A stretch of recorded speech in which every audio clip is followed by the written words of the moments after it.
Ok, une fois que on a notre projet qu'on a choisi et qu'on a vérifié que Docker il est installé, on est bon. Je suppose qu'à la création du Docker, de l'installation de Docker, vous avez dû créer un compte. Si ce n'est pas le cas, je vous invite à aller sur Docker Hub. Donc, vous allez dans votre navigateur, tapez Docker, voilà, Hub, HUB, vous lancez, voilà, vous avez le premier lien. Voilà. Vous allez essayer de vous connecter si ce n'est pas le cas. Une fois que vous êtes connecté normalement, si c'est votre première fois de venir là-dessus, vous n'aurez pas d'image pour le moment. Voilà. Mais essayez de pouvoir vous connecter sur le Docker Hub parce que ça va nous servir pour la suite. Et vous gardez vos identifiants, c'est-à-dire l'username et puis le mot de passe. Vous gardez ça dans un lieu sûr parce qu'on va l'utiliser. OK.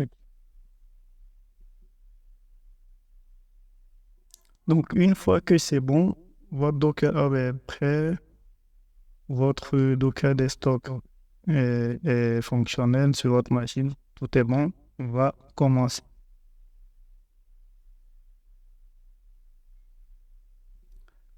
OK. Donc, on va voir les commandes Docker. Donc, en introduction, j'ai dit qu'on allait prendre un peu l'exemple sur Git. Voilà. Pour ceux qui connaissent Git, on a le Git init, Git add point, Git commit, Git push, Git merge, et ainsi de suite. On a pas mal de commandes Git qu'on a à exécuter depuis qu'on est développeur. Donc, Docker aussi, c'est pareil, on aura des commandes Docker. Et il faudra comprendre ces différentes commandes Docker-là. Donc, on va voir certaines commandes qu'on va utiliser ensemble dans cette vidéo. Et après, on va commencer sur notre projet et ensuite voir d'autres commandes par la suite. Donc, vous avez la commande Docker login qui vous permet de vous loguer. Donc, si vous faites Docker login, ça c'est pour vous connecter. Donc, là, moi, je suis déjà connecté. Voilà. Il me dit login sur ce site. Je suis déjà connecté parce que sur mon Docker Desktop, ici, vous voyez bien que voilà, il y a mon username qui est affiché. Donc, dans votre cas, si vous n'êtes pas connecté automatiquement, il faudra rentrer vos identifiants et il faudra que vous ayez le login successif. Une fois que vous avez ça, c'est bon, c'est qu'on peut avancer. OK. L'une des commandes qu'on va utiliser ensemble, c'est le Docker PS. Donc, le Docker PS va nous permettre de voir la liste de nos conteneurs. Ça va? La liste de nos conteneurs, le Docker PS. Ensuite, on a le Docker Images qui nous permet de voir la liste de nos images qu'on a créées. Donc ici, on n'a pas d'image. C'est bon? Donc le Docker PS et le Docker Images vont nous permettre de voir nos conteneurs et nos images. Ensuite, on va lancer des conteneurs. Donc si on a des conteneurs on va les lancer. C'est la commande Docker Run qui nous permet de lancer des conteneurs. Donc, le Docker Run, quand on utilise pour lancer un conteneur, donc soit le conteneur, il existe. Et désolé pour lancer des images, je vais me tromper sur conteneur image, mais désolé.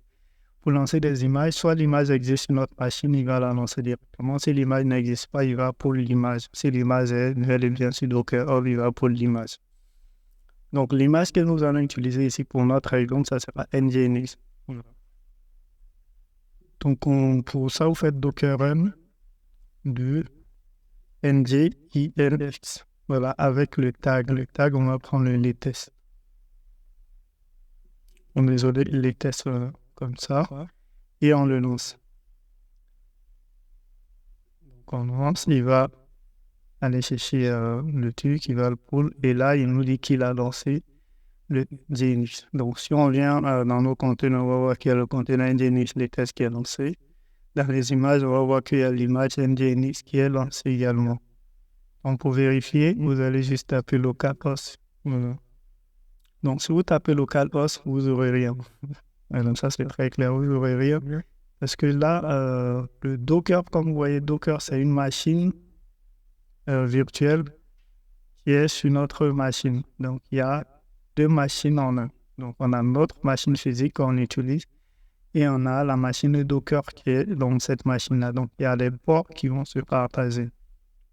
lorsqu'on lance un conteneur dans Docker, il va exposer un port et il faudra que nous, notre machine ici, puisse communiquer un port à ce conteneur-là pour que les deux puissent communiquer ensemble. Donc, pour cela, il faudra préciser le port à chaque fois quand on veut run une image Docker. Donc, pour cela, on va reprendre la même commande-là, Docker run,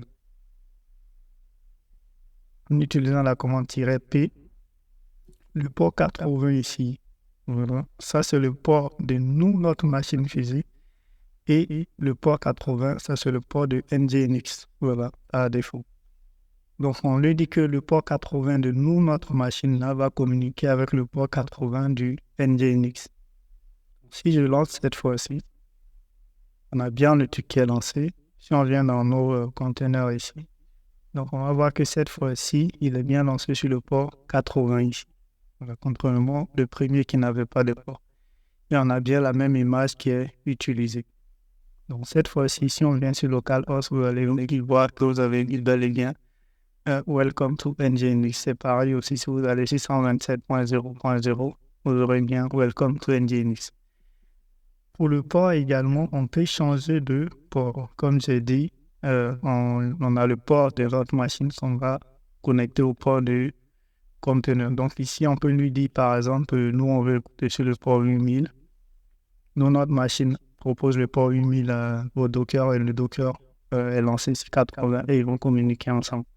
Donc cette fois-ci, pour que ça puisse fonctionner, si actuellement ça ne va pas aller, il faut que je mette 2.8000. Donc si je mets 2.8000 ici, vous allez voir que ça va passer également. Donc ce côté de port-là, vous devrez le garder. Comme vous savez déjà, notre projet Django, soit on va le lancer sur le port 8000, soit le port 8001, soit le port 8002.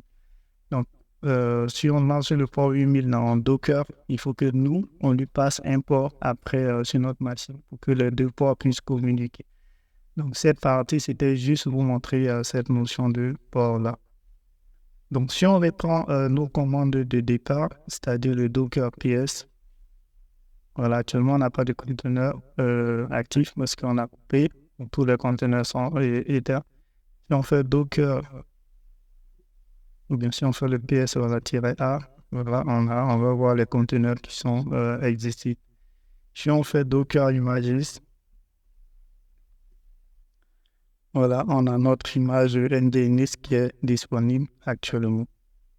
C'est bon. Donc pour supprimer les conteneurs, c'est très simple. Si vous voulez supprimer des conteneurs, vous allez faire Docker rm avec l'ID du conteneur. Voilà, vous le supprimez. Donc si vous faites Docker PS-A, il va rester que 2. Voilà, vous pouvez faire ça pour supprimer les conteneurs que vous ne voulez pas. Et pareil aussi, une fois que vous finissez de supprimer les conteneurs, vous supprimez vos images. C'est pareil.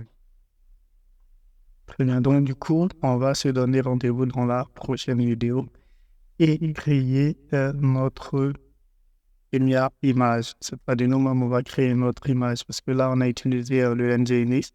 On va utiliser maintenant nous-mêmes notre propre image avec notre projet. Donc on se dit à tout à l'heure.